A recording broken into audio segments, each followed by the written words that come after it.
नमस्कार दोस्तों, एक बार फिर से स्वागत है आपका हमारे चैनल पे। तो देखिए हमने जो है अब तक आपका बीपीएससी के जो लिटरेचर की तैयारी करवा रहा हूँ उसमें 200 क्वेश्चन डिस्कस कर लिए हैं। ये पार्ट 10 है और इसमें मैं 25 क्वेश्चन और डिस्कस करूँगा। मैं 25 क्वेश्चन इसलिए डिस्कस कर रहा हूँ कि कम कम आप 10 मिनट देख करके पूरा वीडियो देख करके आप नोट्स बना सकते हैं, आपको कोई दिक्कत भी नहीं होगी और कम समय में 25 क्वेश्चन की तैयारी भी हो जाएगी। 25 के साथ 30 क्वेश्चन, 5 क्वेश्चन एक्स्ट्रा मैं डिस्कस कर ही देता हूँ। ठीक है, तो बिना आपका समय गवाए चलिए स्टार्ट करते हैं। पहला क्वेश्चन है, Pope's essay on criticism sums up the art of poetry as taught first by. Essay और क्रिटिसिज्म जो है वो सम अप करके पोइट्री का किसके द्वारा सिखाया गया था या पढ़ाया गया था, तो ये आपका हो जाएगा एरिस्टोटल के द्वारा। ठीक है, एसे ऑन क्रिटिसिज्म एरिस्टोटल के द्वारा लिखा गया था। चलिए नेक्स्ट करते हैं। A particle is a patchwork of words, sentences of passage, a satirical poem या ए लव सॉन्ग। तो इसका a particle is a patchwork of words, sentences and phrases. ठीक है, next, doctor Johnson's a dictionary of the language, the English language was published in, तो आपको होगा 1755। देखिए इनको डॉक्टर जॉनसन को फादर ऑफ लेक्सिकोग्राफी भी कहा जाता है। लेक्सिकोग्राफी क्या होता है?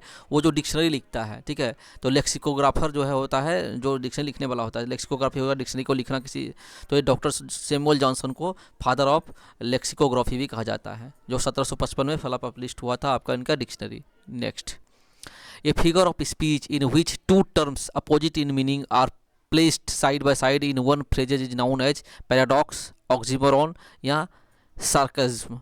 तो इसका आंसर हो जाएगा ऑक्जीमोरॉन। ऑक्जीमोरॉन जो है आपका इसका आंसर हो जाएगा। ठीक है, next, in the ascertain 4 out of 5 people suffer from dreaded pyrrhia, the writer wants to arouse the feeling of sympathy, fear या हेटरेड। तो इसका आंसर हो जाएगा आपका फियर से जो है आपका राइट अराउज कराया जाता है फीलिंग को। Next, what is the synonym of John Galsworthy. तो जॉन गॉर्सवर्दी का जो है आपका सिनोनिम हो जाएगा जॉन सिन जॉन। ठीक है, और जो इलिया किसका था आपका? चार्ल्स लैम का था। चार्ल्स लैम का जो सिनोनिम था वो था इलिया, और चार्ल्स लैम को प्रिंस ऑफ एसेज भी कहा जाता है। ठीक है, ये बहुत ही इंपॉर्टेंट क्वेश्चन है। Prince of essays Charles Lamb, इनका सिनोनिम होता है इलिया। ठीक है, next, which was Galsworthy first published novel? Jocelyn, a man of Devon या द साइंस। तो इसका हो जाएगा जोसेलिन जो है गॉर्सवर्दी का पहला पब्लिश्ड नॉवेल है। Next, which was Galsworthy first published novel? तो उनका जो फर्स्ट पब्लिश 1664, 1623 या 1650, तो इसका 1623 में जो है पहला पब्लिश्ड नॉवेल हुआ था। Restoration comedy begins with Congreve, Sheridan या ड्राइडेन। तो रेस्टोरेशन कमेटी जो है विलियम कॉन्ग्रीव के द्वारा जो है लिखा गया था। लव फॉर लव जो है इसके है विलियम कॉन्ग्रीव के, बहुत ही अच्छा नॉवेल है, आप जब पढ़ेंगे तो मज़ा आएगा पढ़ने में। ठीक है, next, the soul of tragedy according to Aristotle, thought, character या प्लॉट। तो किसी भी ट्रेजेडी का जो सोल होता है वो पहला वो होता है प्लॉट होता है। ठीक है, नेक्स्ट क्वेश्चन चलते हैं। United we stand, divide we fall is an example of antithesis, bathos या लाइटोस। तो इसका आंसर हो जाएगा एंटीथेसिस। एंटीथेसिस क्या होता है? अपोजिट ऑफ समथिंग या a difference between two things. ठीक है, ये एंटीथेसिस कहलाता है। Next question, what is the white monkey? A pit, a book, a poem. तो ये जो है ये बुक है और ये किसके द्वारा लिखा गया है? जॉन गॉर्सवर्दी के द्वारा। द वाइट मंकी जो है वो लिखा गया है जॉन गॉर्सवर्दी के द्वारा। Next question, what is the name of Galsworthy first play? Loyalties, joy या सिल्वर बॉक्स। तो सिल्वर बॉक्स, ये बहुत इंपॉर्टेंट क्वेश्चन है, 2-3 बार एग्जाम में भी आ चुका है। तो ये सिल्वर बॉक्स जो है आपका गॉर्सवर्दी का फर्स्ट प्ले है। Next, Galsworthy is the chief exponent of romantic tales, adventure tales या प्रॉब्लम प्लेज। तो गॉर्सवर्दी जो है प्रॉब्लम प्लेज के लिए जाना जाते हैं। ठीक है, next, who wrote the faerie queene? John Lyly, Edmund Spenser, Ben Jonson. तो यह एडमंड स्पेंसर जो है वो फेरी क्वीन को लिखे हुए हैं। फेरी क्वीन के जो राइटर है वो एडमंड स्पेंसर है। Next, what is the 9 line stanza used in faerie queene called alexandrine, Shakespearean या स्पेंसरियन? तो 9 लाइन जो स्टेंजा होता है वो आपका है स्पेंसरियन सोनेट। ठीक है, next, the anatomy of melancholy is written by Robert Burton, John Dryden या John Milton. The anatomy of melancholy जो है लिखा गया है रॉबर्ट बर्टन के द्वारा।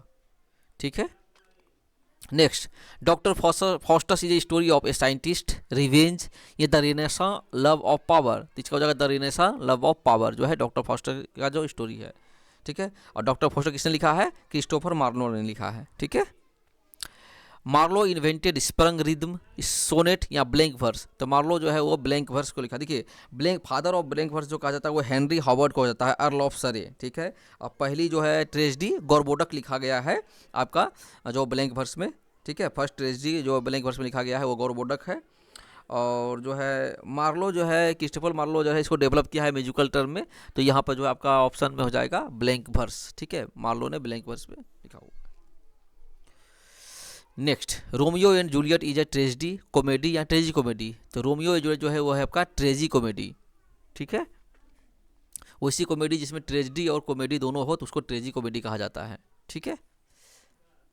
Next, every man is in humour is written by Ben Jonson Dryden John Donne, तो every man in his humour जो है वो लिखा गया है बेन जॉनसन के द्वारा, ठीक है। Next, the song drink to me only with thine eyes is written by, बहुत ही अच्छा लाइन है। देखिए पूरा लाइन है, drink to me with thine eyes and I will please with mine, leave a kiss but in a cup and I will not look for wine, Ben Jonson का लिखा हुआ ये है। और बहुत अच्छा देखिए, ड्रिंक टू मी विथ, मुझे तुम्हारी आंखों से पीने दो, and I will please for with wine, और ये मैं अपने आप से वादा करता हूँ, live a kiss but in a cup, हाँ एक जो है किस जो है कप में छोड़ दो और मैं कभी भी वाइन की तरफ नहीं देखूंगा, ठीक है। ये मतलब कि आपका अर्थ हुआ, ये पूरा का पूरा बेन जॉनसन के द्वारा लिखा हुआ है। इसी पे एक शेर है कि वह दिल में उतर आए हैं आँखों की राह से, शायद पता भी पूछ लिया था निगाह से, ठीक है। तो ये जो लिखा गया है आपका बेन जॉनसन के द्वारा लिखा गया है। चलिए next, the shoemaker's holiday is a play written by Shakespeare, Marlowe या थॉमस डेकर, तो इसको जो है थॉमस डेकर ने द शू मेकर हॉलीडे को लिखा हुआ है। Next, Marlowe, Kyd, Lyly and Greene were known as humorist, the rivals of Shakespeare, university wits, तो ये सब जो है यूनिवर्सिटी वीट्स थे। मैंने पिछले वीडियो में बताया था कि रॉबर्ट ग्रीन जो है उन्होंने विलियम शेक्सपियर को अपवर्ड क्रो कहा था, अपस्टार्ट क्रो कहा था, सॉरी, ठीक है। Next, Lycidas is an elegy by Milton on Arthur Hallam, Edward King या बेन जॉनसन, तो एडवर्ड किंग जो है लिसाडिस जो है मिल्टन के जो है एक एलेजी है बाय मिल्टन, जो है एडवर्ड किंग के लिए, ठीक है। नेक्स्ट, तो ये आपका 225 क्वेश्चन है, ये आपका मैंने जो है डील किया अब तक, ये 10वां पार्ट था। और मैं आज जो है आपको फिर इसके बाद जो है टाइम एंड टेंस, मैंने बोला था कि आज टाइम एंड टेंस भी पढ़ाऊंगा, तो ग्रामर और लिटरेचर दोनों मैं साथ में डील करता जा रहा हूँ, और उसके साथ उसके जो उससे रिलेटेड जो क्वेश्चन है वो भी मैं आपको डील करूंगा, जितना से ज़्यादा हो सकता है आपके लिए मैं करने की कोशिश कर रहा हूँ। आप लोग बस सपोर्ट बनाए रखें, क्योंकि मेरा ये न्यू यूट्यूब चैनल है, और मैं सोच रहा हूँ मैं इस पर इंग्लिश लैंग्वेज और लिटरेचर की ज़्यादा पढ़ाई करूँगा। जीके जीएस की भी क्वेश्चन मैं आपको डील करने वाला हूँ, 200-500 क्वेश्चन जरूर डील करूँगा मैं आपका, जो इंपॉर्टेंट है, क्योंकि ज़्यादा मैं कभी भी ज़्यादा पढ़ने विश्वास नहीं करता हूँ, क्योंकि 1000 क्वेश्चन पढ़ के एग्जाम निकालने, क्योंकि जो इंपॉर्टेंट है वही पढ़ना है। एग्जाम निकालने के लिए आपको हमेशा इंपॉर्टेंट जो क्वेश्चन वही पढ़ना पड़ता है, ठीक है। Thank you so much.